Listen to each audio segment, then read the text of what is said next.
All right, I have Andy from Pudge on the line with me here this morning. Good morning. Thanks for calling in. Morning. Thanks for having me, Craig. It's a pleasure to be on the show. Absolutely. So why don't you introduce yourself and the rest of the band who weren't able to join us on this interview? Sure. My name's Andy McNamara, and I play guitar and sing in the band. We've got my brother Tony. He plays bass and sings. Drummer Sam McLeod, and formerly Phil Fenley are the four members. Okay. So you guys have been a band for quite a while. You were initially got together and were active in the late 90s. That's correct. We actually, it was nice growing up with a twin brother because we started what would become Pudge in the probably around 1990, 1991. We're pretty young. We just started trying to play cover songs like a lot of bands do. And towards the middle of the 90s, we started writing originals. And that kind of took us to where we are now. We did have a period where we were going to college and got kind of caught up in the trap of playing these 3 to 4 hour cover shows. Okay. With originals sprinkled in. About 10 years ago, we finally broke out of that and started getting back to doing strictly originals again. Oh, okay. So that kind of your as your arc as a career, you guys released a couple of original an EP in the late 90s, and then your full length album in, I believe it was 1999. Yep. And then you said you took a break. Yeah. And Yeah, then we would go do ahead. like these shows that kind of agree to do these shows that were 3-4 hour shows. And just the preparation time to learn all these cover songs was ridiculous. And it's like you do one, and then all of a sudden you're doing two, and then three, and words getting out. And it just sort of snowballed into, we call it our dark years. Okay. So you kind of you got around once you kind of finished with that, you guys started working on more music. So what culminated is in 2018 you released the Pachyderm Sessions, which is your Correct. first new release. Well, Set. we had 2013, we put out an album called Closer to You, Oh, okay. which we had spent quite a few years working on. And it contained all the songs that we worked on and wrote during the dark years. Mhm. And then we ended up putting out an album called Open Cuts in the beginning of, I think it was 2018. Okay. And then we put out the Pachyderm Sessions. So when we put out Open Cuts, we booked a session at Pachyderm Studios in Cannon Falls. And we did that because we were such big fans in the 90s of Nirvana. Babes in Toyland recorded their, just a lot of bands that we liked and that inspired us. We thought it would be kind of fun to be there 25 years to the day that Nirvana was there doing In Utero.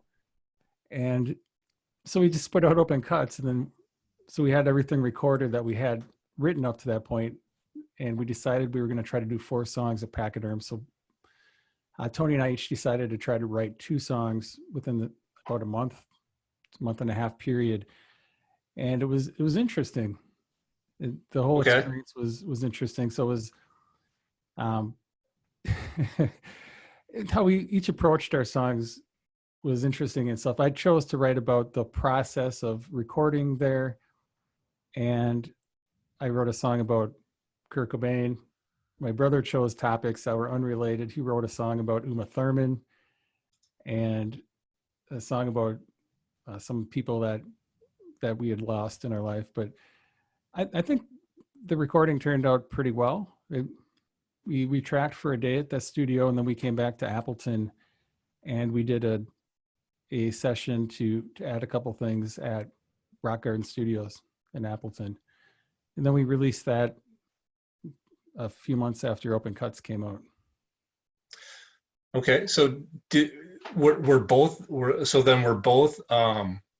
Open Cuts and Pachyderm just Pachyderm was recorded at Pachyderm's Correct. studio. Oh, okay. And so you wrote the song, were all of the songs basically completely written and orchestrated once you got there? You just went there to record, or was there some, did you find that you were doing any changes based off of being inspired by the studio you were in? Everything was pretty much ready to go when we got there. I don't think we were as prepared as we should have been, which is why we ended up at Rock Garden Studios to Okay. kind of finish it. But as far as song structures and everything, it was pretty much ready to go when we got there. We just didn't have the familiarity with the songs at that point. Oh, okay. The muscle memory wasn't there yet. We hadn't Mhm. performed the songs live, and we knew the songs, but when you're comfortable doing something, that comfortability wasn't there yet. Oh, And so okay. it kind of came across, especially in the vocals, as far as his confidence in performing the songs. Yeah, and I noticed listening to, open cuts versus listening to the Pachyderm sessions. The Pachyderm sessions, open cuts has, you know a lot of aggressive songs on it, but Pachyderm seems to have, the songs seem to be a little bit more edgy, if you will, whereas open cuts has, some more maybe pop or hook driven Right. kind of catchy tunes on it. Yeah, it's a good observation. And we're currently working on material for the next album, and I think we're going to be kind of drifting more towards the style of open cuts and Closer to Okay. You. We Things did get a little edgier, and we're going to pull it back a little bit. Oh, okay. What are you a fan of, Craig, Oh, as far as music style? I listen to pretty much everything, and that kind of shows here on the Shape of Rock. Uh, It wanders in and out, but I'd say my bread and butter is probably that late '90s indie rock. I'm a big fan of Nirvana. Hum, Failure, Shiner, Life and Times, that kind of thing. yeah, I like that. That's Always kind of too. where I settle into a real groove in that kind of, even some of that, late '90s, early '90s emo, like, Midwestern, Promise Ring, Braid, that kind of thing. Which, and I can tell through listening to you guys that you have a lot of, as you mentioned, a lot of that that early '90s to late '90s guitar driven kind of alternative indie rock sound in what you guys create. Have you found that your songwriting has changed over the years that you've been doing this? I mean, you've been a band for, over 20 years. Yeah, I feel that I've kind of tried to be more focused with lyric writing. In the past, it's been sort of I've been a little too hard on myself as far as everything's got to be perfect. Now, before even starting on a song, I want to know what it's going to be about, instead of trying to Okay. bring multiple ideas in and then just trying to make it all fit in. I like to have like one center idea and then sort of build out from there, instead of making a circle and building in from the outside, if that makes sense. I feel Okay. that it makes the songs flow a little bit better, and it's just easier to, if somebody asks you what a song's about, it's a little easier to explain it than, well, it's about this and this and this. None of the topics Okay. are related, but Do you bring the vocals to the songs, or do you write, how does that process work if you're, writing songs with your brother? How do you, what usually comes first? Is it the vocals or the music, or is it just kind of bounce back and forth depending on who's writing? yeah, I think the music comes first most of the time. We collaboratively work once a song is brought into rehearsal, but other than that, we're doing our own ideas. If I write a song, I'm writing the whole song. Tony hears it, and then he'll suggest to change a lyric, or maybe suggest to add a part. And I do the same thing with his songs. He just doesn't really take my opinions very often, or my suggestions very often. That's okay. I think with the Pachyderm sessions, he didn't like the fact that I was writing a song about Kurt Cobain, to record at Pachyderm, and now it's one of his favorites on that. Oh, EP. okay.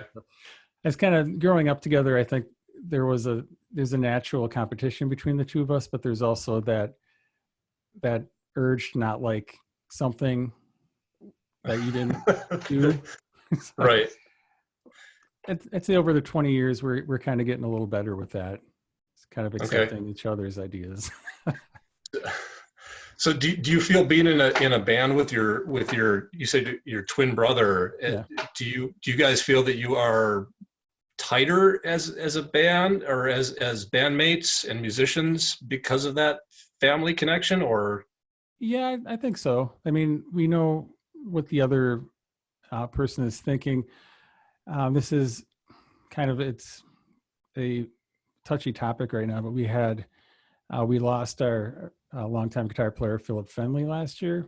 And it was kind of a sudden thing. And that's been really tough because we had known him since pretty much from when we started the band. He joined us in 2001, but we played Mile Music last year. And then exactly a month after that show, he passed away.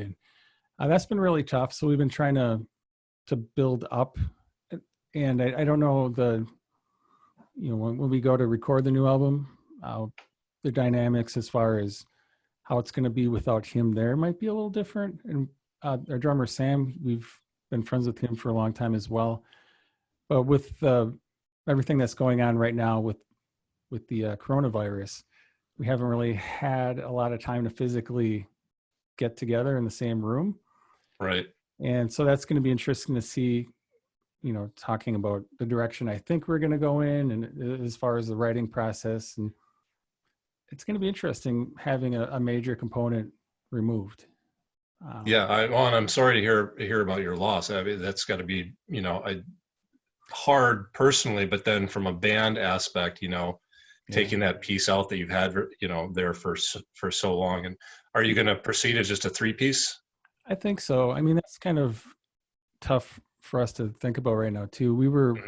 I think we decided we're going to continue as a 3-piece, at least to record the next album, right? Instead of trying to bring somebody else in. But it really unfortunate. I love his family. He pretty much was a brother to me, but I'm really thankful for the time that we had with them. And I'm glad that we've got recordings too, so I can put those in, listen to it and think of them. So that's going to be, I think, a big focus of the next album as well. Is going to be Phil. Okay. At least my songs. I can't say. Right. Well, and that's a good way to eulogize, and then work out some of, those emotions, I think too, as emotional as it probably will be when you get into the studio, but it's a good way to kind of work through that and maybe come to terms a little bit with everything. I know one of the things, working in a band, working creatively, a lot of times it's kind of like trying to, I liken it to trying to find your best friend, because you're not just, you have to work you're not just being friends together, but you're also trying to work together creatively, which can be difficult as well. And then to do that and then to move on to a different dynamic can be very tough. Yeah. So I do like having another guitar player in the band. So I think that's going to be, once we record, I think playing live, I just feel the sound is more driving with 2 guitars, right, instead of one. So I think that when we get to that point, we'll probably start talking about adding somebody. Okay. So so you're working on new songs and your brother's working on new songs. Yep. But you guys haven't had a chance to demo them out as a band. We've been sending, right. So where we're at right now, we've just been sending each other the ideas, and I haven't even really touched his yet. I've been trying to listen to them once in a while just to kind of get them in my head before I start trying to put my contributions on them. Our drummer, we haven't played with him.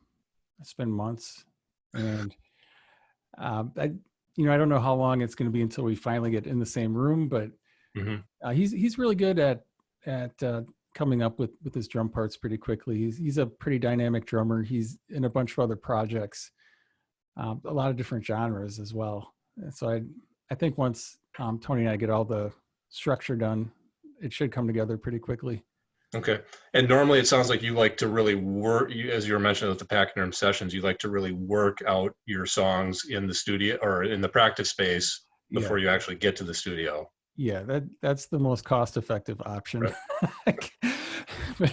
But we have had a lot of experience in the past, not especially with open cuts, like working through long stretches where we're trying to write songs while we're recording them, and that doesn't work out well. And it just, like I said, it gets costly because you want to go change something. And nice thing about Pachyderm was we did it live, which we did in the 90s. We recorded a few songs at Smart Studios, and we did it live then. And then for some reason we kind of got away from that and just started tracking separately for a long time, and then returned to it during the Pachyderm sessions. And I really liked how it just felt more, it felt more like you're playing a show. And I feel like it just brought out, it was more energetic instead of, me sitting there playing along to Sam's drums that he recorded, a week ago or whatever. So I don't know where we're going to record next, but I hope that we stick to the doing it all together at the same time thing again. Okay. Yeah, I would imagine the current situation kind of has the timeline pushed out. It's hard to tell when you can actually get that, get back, get together as a band even, or, back into a studio. We're living through some strange times. That is for sure. All right. So everything is available. So you have Pachyderm Sessions is your latest EP available on your Bandcamp page, which is pudge.bandcamp.com. Yep. You guys also have a website with the links to everything, pudgemusic.com. Correct.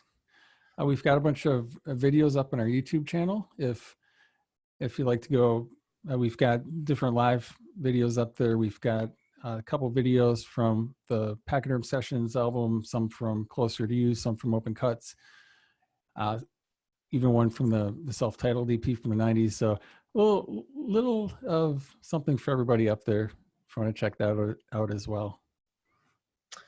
All right. I appreciate the time. Thank you for joining us. Craig, thank you for having me on The Shape of Rock. No problem. Absolutely. I love having local artists and being able to support you for doing that. Local artists appreciated for this. So absolutely. Thank you. Thank you.